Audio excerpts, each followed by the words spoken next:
conférencière et bienvenue dans le podcast Femmes puissantes, Femmes inspirantes. Aujourd'hui, j'ai l'honneur, le privilège d'avoir avec moi Heidi Spouler.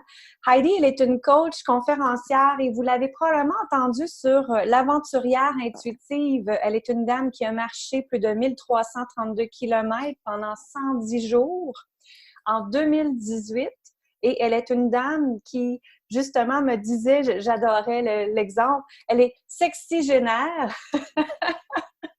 Donc, bonjour Heidi, comment ça va?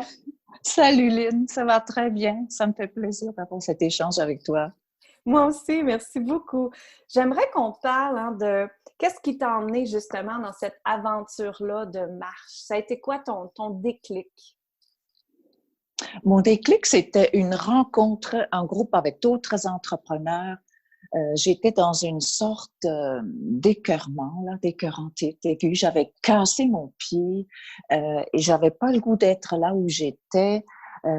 Tout était un peu, vraiment là, ça volait pas très haut mon affaire.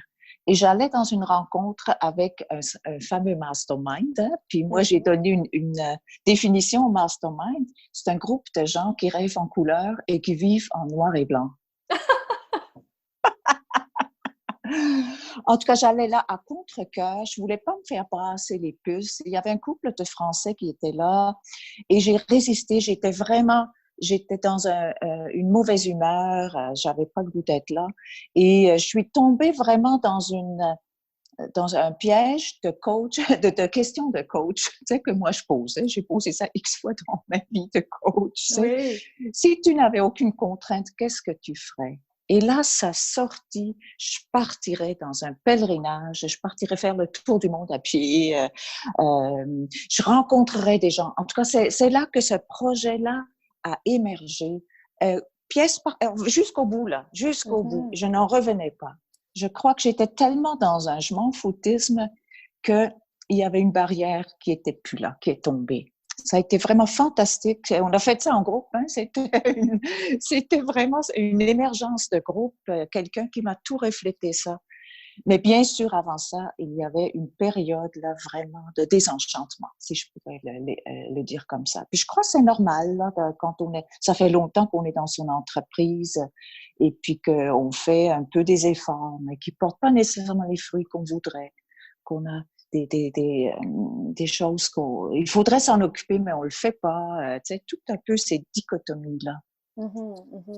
On dirait même Le pourquoi est venu souvent. Pourquoi tu as fait ça? Mais au fond, j'ai commencé à écouter mon cœur, puis il criait fort. Et puis lors de cette assemblée-là, il a eu une place pour sortir. Je lui ai permis de se faire entendre. Ah, et ça, c'est tellement important. Le cœur est notre raison d'être, le cœur est notre raison de se connecter à la terre, à la mer, à toutes nos possibilités infinies.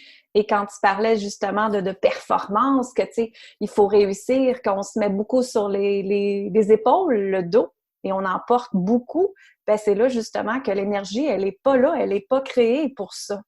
Elle est juste faite qu'elle va nous emmener vers le bas parce qu'on veut performer absolument. Alors, quand on se détache des résultats finaux, c'est là que la paix arrive, c'est là que la prospérité arrive, c'est là que plein de choses arrivent merveilleuses, justement. Même chose comme toi, j'ai fait la même chose. J'ai été dans une sorte de formation aussi, puis fallait pousser, puis fallait faire ci, fallait faire ça. On est toujours dans la performance. Tu sais, je te confiais tantôt, ça fait 25 ans que je suis en affaires, j'ai toujours été dans la performance, mais en 2019, j'ai réalisé que ça marchait plus, ça, pour moi. En réalité, qu'il fallait que je laisse le morceau, tu sais. Dans mes méditations, ça m'emmenait à autre chose, puis à travailler différemment.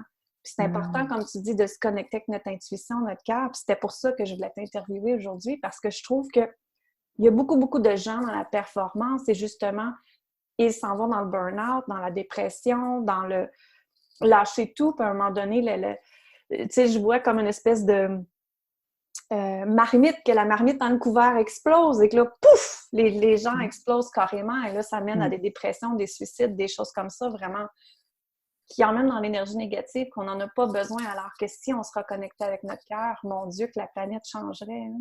Oui, Ouais. C'est vraiment pour moi une implosion, tu sais, une implosion et s'éteindre par en dedans, là. Mhm. Même si j'aimais tout autant coacher, c'était vraiment pas ça. Heureusement que le coaching était là. Ces rencontres-là m'ont tenu en connexion avec la vie. Tu sais. Aussi dans une joie. Tu sais. J'ai toujours gardé un bout de joie, heureusement. C'est ça, c'est ça. Puis tu me parlais aussi que ça t'a donné l'opportunité de tisser des liens, mais aussi de vivre dans le bien et dans les liens. J'aimerais ça que tu le partages. Oui. Mais moi, j'ai un petit côté radical, faut croire. J'aime l'intensité. Et moi, quand je vais dans quelque chose, j'y vais complètement. Mais j'y vais avec la vibration de l'intuition. J'y vais, ça vibre fort. Et là, je vais aller dans le dépouillement total. C'était un voyage que je m'offrais. Moi, j'étais une grande voyageuse et puis je considère que je continue à voyager. Et là, je l'ai continué de cette façon-là. Je me suis délestée de tout ce qui m'attachait au bien, en tout cas à la plupart des choses là. Mhm. Et je me suis dépouillée. C'est pas la première fois de ma vie là, ça fait 3 fois que je fais ça. Et c'est ça qui m'a permis de me libérer de plein de pensées, de croyances qui qui m'amenaient là où j'étais. Alors c'est comme une affirmation de foi en la vie. C'était vraiment quelque chose de total, là. Ça fait peur à beaucoup de gens quand je leur disais ce que je faisais, là. Il y en a qui se sont tassés de moi. Pour eux, c'était trop radical. Et je comprends très bien. Mais ça, Mhm. c'était mon chemin. Je leur disais, ben, t'as pas à faire ça, tu sais. Au fond, moi, j'avais à prendre ce chemin-là parce que j'avais besoin vraiment de me reconnecter avec ma vie, la vie avec majuscule. Mhm. Alors, je ne sais pas si je réponds à ta question. Oui, absolument. C'est exactement ça. Ça m'est arrivé la même chose, moi aussi. À un moment donné, je me suis choisie, puis j'ai tout vendu. J'ai tout mis de côté. Je suis partie avec une petite valise et c'est tout. Hein? Puis Ah, mon Dieu, qu'on se sent bien après. ah, mon Dieu, qu'on sent bien. Et qu'on réalise, tu sais, moi, je suis allée de maison en maison, tout ça. Et tantôt, je voyais, j'ai déjà eu ça. Tu sais, t'étais plein d'objets auxquels on se cramponne, ou aussi des livres. Moi, j'aimais les livres, j'en avais. Et puis, tu sais, on s'attache à tout ça. Je voulais pas laisser aller ça. Là, mes livres, c'était ma vie, tout ça. Puis là, tu vas d'une maison à l'autre et tu vois les mêmes livres, les mêmes affaires, les mêmes objets. Puis je dis, coudonc, il y en a partout de ça, là. Il y en a partout. Pourquoi s'attacher à ça? Oui, Et absolument. retenir et ramasser, puis s'alourdir, et puis, ouais. Puis qu'est-ce que tu as fait comme prise de conscience quand tu marchais, justement? Puis je pense que j'ai même vu des gens qui t'accompagnaient des fois aussi, hein, pour marcher. Oui, c'est arrivé. Oui, c'est arrivé à quelques reprises. Cependant, une fois, j'ai eu une aventure qui aurait pu tourner dans une mésaventure parce que c'était des gens que je ne connaissais pas. Puis, au moment donné, il y a eu une dame qui est venue. Elle était supposée de m'accompagner en bicyclette. Je voyais bien qu'elle n'avait pas l'air d'une femme sportive. Tu sais, 20-25 kilomètres, tu sais, c'est quand même du sport avec un poids. Puis quand t'es pas bien habillé, t'es pas préparé, ton corps n'est pas habitué à ça. En tout cas, là, ça a bien été finalement. Mais oui, à plusieurs fois, je me suis fait accompagner, mais en même temps, j'ai aimé marcher seule parce que c'était tellement intense. J'étais occupée du matin au soir. J'ai jamais travaillé aussi fort parce que quand j'allais chez les gens, ben, j'étais à leur disposition et j'avais la journée dans le corps, là. Tu sais, j'étais à leur Mhm. disposition, tu sais, je faisais le contact, je voulais leur donner tout ce que j'étais capable de donner, puis parce qu'eux, ils me recevaient, ils me nourrissaient. Puis le matin, souvent, il y avait une confiance qui était là. Puis là, souvent, tu sais, ça allait plus loin. Je prenais, tu sais, alors, on avait vraiment des connexions extrêmement significatives et profondes. Il n'y avait pas de small talk, il n'y avait pas de blablabla. Il n'y en avait pas de ça. Alors, oui, qu'est-ce que les marches m'ont amené? Ben, j'ai développé une routine de marche. Dans un premier temps, je me libérais. Des fois, je faisais un peu l'éponge. Hein. Des fois, hein, je prenais un peu trop des choses qui m'appartenaient pas.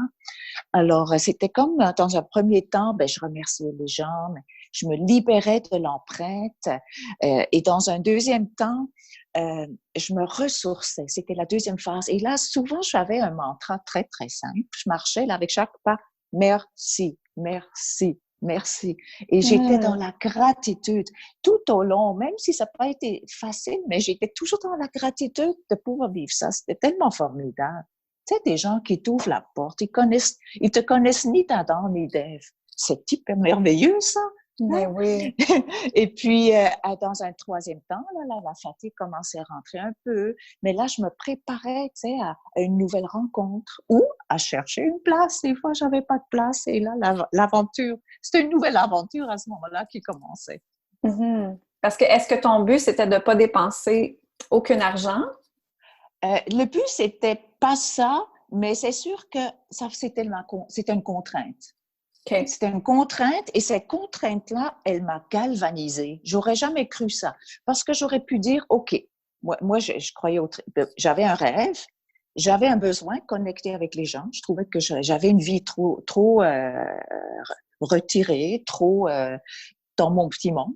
Donc, le rêve, marcher, le besoin connecté avec les gens en profondeur et la contrainte. La contrainte qui était financière, tu sais, au fond, il fallait pas que ça me coûte. Ben, j'ai quand même eu un peu de sous avec moi là, c'est pas ça. Mais j'ai vraiment transformé cet obstacle en tremplin parce que ça m'a donné une motivation. J'aurais pas fait ces rencontres-là si j'avais été dans des auberges ou ça aurait été complètement autre chose. Alors, le but, c'était vraiment au fond, c'est prendre l'obstacle qu'on a dans notre vie, transformer ça dans un levier. C'est devenu un levier de motivation. En tout cas, écoute, là, j'étais tellement heureuse de ça. Et tu sais, je me suis pas sentie pauvre parce que j'avais pas beaucoup de sous. Je me suis sentie très, très riche. Et c'est ça qui m'a permis aussi de me sentir bien en me faisant héberger chez les gens. C'est sûr que je calculais, je voulais leur donner, pour qu'ils se sentent eux aussi enrichis. Mais c'était cette aventure-là, c'était vraiment, c'est fascinant. C'était fascinant, tu sais, comment ça jouait un rôle de moteur formidable. Qui aurait pu m'arrêter, tu sais. Moi, j'ai fait ça beaucoup dans ma vie. Ah, j'ai pas l'argent pour ça. Ah, je peux pas. Ah, je peux pas. Puis là, non, on n'en est plus là. Là, je peux pas. Ça ne fonctionne plus.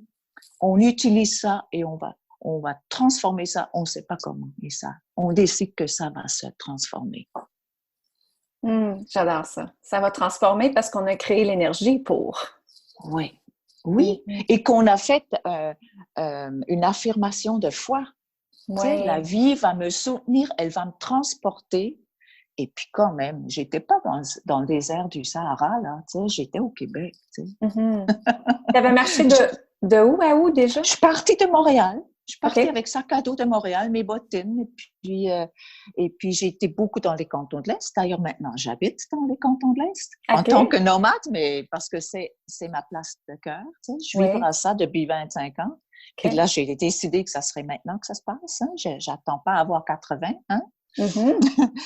Et puis, j'ai tourné dans les cantons de l'Est pendant 9 semaines. Donc, sur les 14 semaines, j'étais 9 semaines dans les cantons, tu sais, Montérégie, canton de l'Est. Et puis ensuite, la Beauce, Québec, la Rive-Sud de Québec, Côte-Beaupré. Je vais aller jusqu'en Charlevoix. Pas tout à pied, parce que quand ça me tentait moins, je faisais du stop. Puis j'ai eu un plaisir fou à faire du stop. J'adore ça. Ah oui, parle-nous-en. Parce que... j'ai repris où j'étais à 20 ans. Écoute, j'ai repris où j'étais à 20 ans. C'est formidable. J'ai voyagé comme les jeunes à 20 ans. Tu sais. Et eux, ils partent avec le backsack. Et puis, je réalisais, ça marche encore. Et puis, j'ai fait des rencontres, tu sais, en autostop, là. Peut-être des fois 10 minutes dans une voiture, là. Et puis, j'ai l'impression que je connais mieux la personne que bien des gens autour d'eux, là, tu sais. On est dans la voiture, on regarde un peu en avant, on se regarde pas trop. Et on sait que probablement, on se verra plus jamais. Et puis, les gens se confient. C'était formidable. J'ai eu des récits de vie en 15 minutes, ou mettons, 15, 20, des fois plus, là, tu sais. C'est comme si tu leur donnais un coaching privé en même temps qu'ils conduisaient. Ben, il y en a eu de ça. Écoute, j'ai eu un jeune homme, là, qui était écœuré de plusieurs choses, là. Et puis, surtout, il était devenu camionneur. Imagine-toi, de comptable à camionneur. Mm. Et au moment donné, là, il était dans la critique sociale, un gars brillant, là, mais il était lui aussi désenchanté. Mais moi, j'étais plus dans le désenchantement, j'étais sur mon trip. Et au moment donné, il m'est sorti quelque chose. Et puis, tu sais, c'est ça l'intuition. Hein. Je sais que toi aussi, tu travailles avec l'intuition. Mm-hmm. Je lui demande, est-ce que, est-ce que tu dis merci à ta blonde d'accepter ton horaire là, impossible? Puis il y a un petit sourire autour de la bouche et puis il dit, ouais, pas assez. Puis là, il m'est venu, je lui donnais un cours sur les femmes, un cours 101 sur les femmes. Et ça m'a complètement, je ne savais pas que je savais ça, je ne le savais pas. Puis à la fin, il a fait un détour de 40 kilomètres pour me déposer. Wow. Il était pressé, avant il était pressé, et après, et puis il m'a promis qu'il remercierait sa femme le soir même. Ah, c'est beau! J'ai Bravo! peut-être sauvé un couple. Oui, exactement. Ou sauver une vie, on ne sait jamais. Oui, Parce que s'il oui. était vraiment tanné de sa vie, oui. On sait jamais. Ben, il était tanné. Il était dans la critique, là. Il était critiqueux, là. Il trouvait pas grand-chose, là. Le gouvernement, quand on commence à chialer là-dessus, il n'y a pas de fin, hein. Et puis, il était brillant. Il était brillant, c'est sûr. Il voyait des enjeux, tout ça. Mais il n'avait pas, il n'avait pas trouvé encore la porte vers son cœur, là. Mm-hmm. Mais en tout cas, hein. Mais c'était formidable. T'oublies pas ça, tu sais. T'oublies pas ça. Non, exactement. Et tu sais, moi, je pense que j'ai une question que je me fais toujours poser, puis j'aimerais te poser à toi aussi. Comment qu'on fait pour développer notre intuition? Ça, c'est une excellente question, oui, effectivement. Parce que l'intuition, elle est sous le bruit mental. Elle est en dessous. Des fois, on fait un accident, des fois, on fait une blessure, des fois, on fait une... Il y a des de la vie qui font, des fois, qu'on se réveille. Mais c'est vraiment... Notre bruit mental est très fort. Et c'est comme être capable de traverser ce bruit-là et d'aller soit dans le ressenti. Hein, des fois, c'est une sensation. Ah, ça me fait du bien, ça. Ou des fois, vraiment une petite voix. Ouais, ça peut être au niveau des mots, quelque chose qui dit ah j'aimerais ça. Mais pour moi c'est quand même c'est tout doux. C'est un langage qui est doux et qui nous fait vibrer. Malheureusement souvent il se fait recouvrir, mais non ça marche pas. C'est pas possible. Mais c'est une vibration aussi. Hein. Moi ça peut être des mots, un ressenti, des images, une vision qui fait que notre cœur chante. T'sais. Il chante, mais il crie pas nécessairement fort parce qu'on n'est pas habitué de l'écouter. Mm-hmm. Il crie pas fort. Alors, mais il est là et c'est quelque chose qui est significatif. C'est vraiment ça nous dit quelque chose qu'on trouve peut-être trop beau pour être vrai. T'sais, mon projet, partir comme ça, c'était trop beau pour être vrai. Mais j'ai décidé de l'écouter parce que je connais assez mon intuition, parce que je travaille assez avec elle, parce qu'on a fait connaissance. Et puis, quand elle est là, je laisse tout tomber. Hein. Je laisse tout tomber, puis j'y vais. Je te comprends tellement. Moi aussi, je vis ma vie avec mon intuition et il faut le faire. C'est comme... Pour moi, ça va à pas se respecter si on n'écoute pas notre intuition. Ouais. Notre intuition... Mais en même temps, si tu dis il faut le faire, on a toujours le choix. Tu sais, moi, j'étais infirmière dans une vie antérieure. Hein, j'étais infirmière et puis, tu sais, j'ai vu mourir des gens. Puis j'ai vu, tu sais, et puis, tu sais, il y en a beaucoup qui meurent pas bien. Tu sais.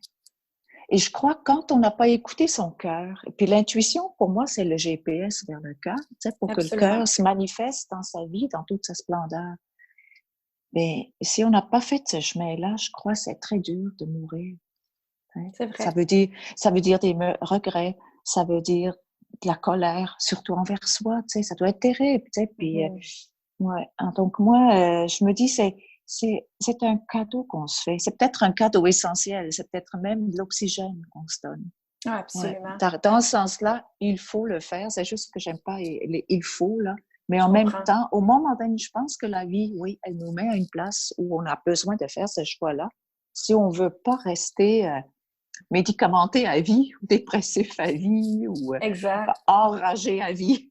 Oui, oui, exactement. Moi aussi, c'est ça, j'aime pas dire il faut, mais je trouve que tout le monde faudrait qu'ils connectent à leur intuition et à leur cœur. C'est tellement important. Puis comme tu dis, c'est notre GPS intégré. C'est elle qui nous guide vers quoi faire, qu'est-ce que c'est la bonne chose.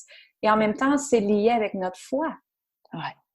C'est la divinité pure pour moi. Tu sais, pour moi, j'ai besoin de ça dans ma journée. J'ai besoin, je l'écoute toujours, mon intuition, mais j'ai besoin d'être dans le silence, dans la méditation à chaque jour. Premièrement, j'ai une petite fille, j'ai un conjoint. Tu sais, j'ai beaucoup de clientes, j'ai une entreprise, je gère beaucoup de choses en même temps. J'ai besoin de ce temps-là à moi. Et c'est une connexion divine avec Dieu, avec la nature, avec mon cœur, avec mon intuition, avec mes désirs, avec la manifestation. Tout ça est un non négociable pour moi. C'est comme un niveau de vie, hein? Oui. Ou bien on reste au niveau des peurs, des restrictions, des ci, des ça, ou bien on dit OK, je passe la porte là, hein, vers ce côté que, tu sais, le côté divin, hein? Et puis on se laisse vivre ça. Et ça veut dire apprivoiser l'inconnu, hein, parce qu'on le sait pas, hein. Avant de faire le prochain pas, je le connais peut-être pas. Des fois, on peut avoir une vision assez forte qui nous amène jusqu'au bout de quelque chose, mais souvent, là, on est quand même dans l'inconnu. Oui, oui. Et l'être humain a peur de l'inconnu parce qu'on est bien dans notre zone de confort, hein? Très bien dans la zone de confort, mais il faut croire. Bien malheureux, mais bien, assez bien et malheureux. C'est ça. Puis comme tu dis, on fait notre demande, on fait nos intentions, puis on laisse aller, puis on a la foi. Après, c'est se dégager du résultat final. Puis justement, en parlant de résultat final, j'ai vu que tu faisais des belles conférences grâce à toute cette expérience-là. Peux-tu nous en parler? Oui, certainement. Maintenant, ça fait un certain temps depuis mon retour. Retour, je peux même pas appeler ça un retour parce que je suis toujours en route, mais moins, je change moins qu'avant, avec toujours beaucoup de légèreté. Donc, j'ai un regard maintenant, et je suis toujours aussi emballée. Écoute, je me suis fait le plus beau cadeau de la vie. Et au fond, j'offre une conférence qui s'appelle J'ai osé et j'ai aimé. Oseras-tu? Point d'interrogation. Et là-dedans, je fais, oui, sur le périple, mais aussi qu'est-ce qui a précédé? Qu'est-ce qui a précédé le périple? Le périple, je peux pas tout raconter, mais je prends que des anecdotes de ça. Et puis après aussi, les apprentissages, les prises de conscience, et aussi réaliser l'impact qu'on peut avoir quand on fait ce qu'on aime. C'est tellement formidable.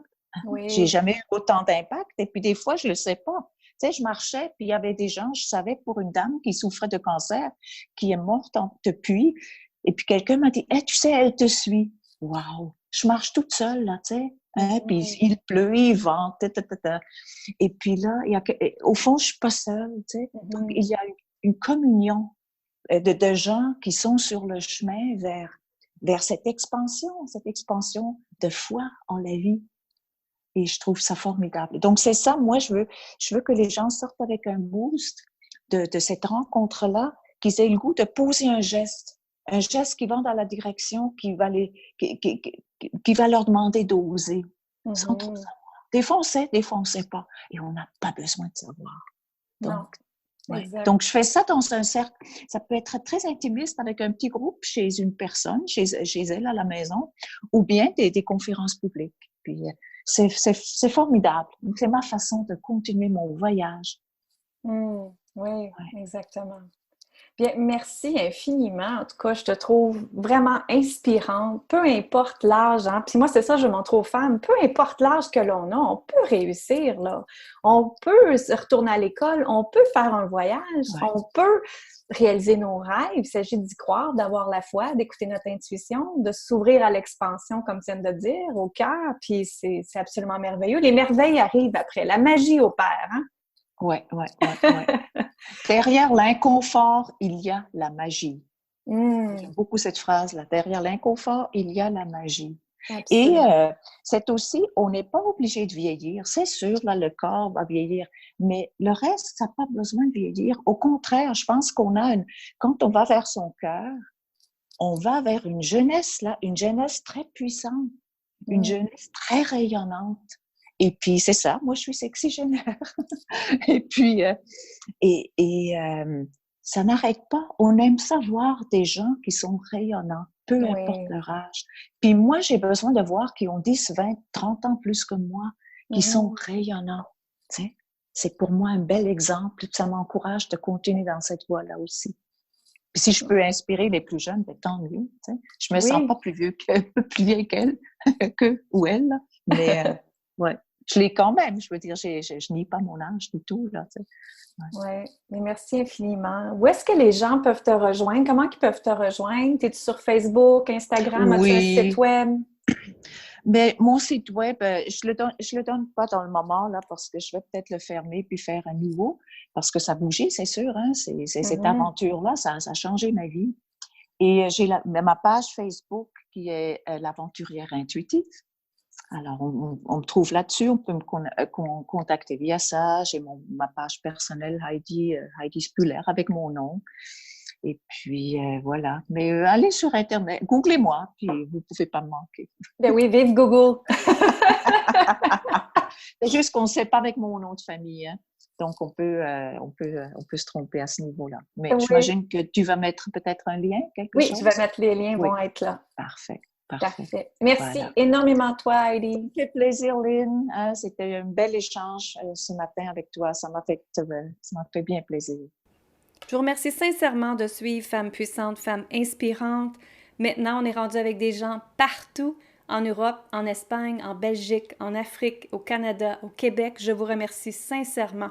Si vous voulez continuer l'aventure avec moi, je vous offre une formation gratuite que vous pouvez aller chercher immédiatement sur linsaintamant/formation gratuite, qui est les 5 raisons pourquoi tu vis dans le manque. Hein?